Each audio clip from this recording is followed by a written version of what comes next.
ఇవాళ Sunday village అంతా కామ్గా ఉంది. అందరూ స్లో మోడ్లో ఉన్నారు. గాలి కూడా సాఫ్ట్గా వీస్తోంది.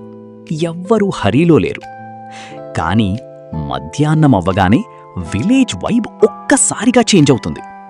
కిచెన్ వైపు నుంచి మసాలా స్మెల్, కర్రీ స్మెల్ అన్నీ మిక్స్ అయ్యి వస్తాయి. ఎంత స్ట్రాంగ్గా ఉంటాయి. ఆ స్మెల్ వచ్చిందంటే సండే స్పెషల్ స్టార్ట్ అయినట్టే. సండే అంటే బయట సైలెన్స్, కానీ ఇళ్లల్లో మాత్రం ఫుల్ కుకింగ్ మ్యారథాన్. ఒక ఇంట్లో కర్రీ, ఇంకో ఇంట్లో ఫ్రైయింగ్. విలేజ్ అంతా స్మెల్ వేవ్స్లా కనెక్ట్ అయిపోతుంది. ఫిష్ సైడ్లో మార్కెట్ బిజీగా ఉంటుంది. గోట్ సైడ్లో ఫంక్షన్స్, గ్యాదరింగ్స్ ఎక్కువ. ప్రతి ఒక్కరికి సండే అంటే డిఫరెంట్ వర్క్. నేను మాత్రం అన్నీ అబ్జర్వ్ చేస్తా. స్మెల్ టెస్ట్ కూడా ఫ్రీగా దొరుకుతుంది. ఇక్కడ విలేజ్లో స్మెల్ కూడా న్యూస్లా సర్క్యులేట్ అవుతుంది.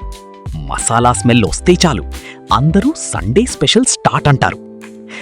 సండే అంటే అందరికీ చిల్ డే. ఎవరూ తమ పనిలో వారు బిజీగా ఉంటారు.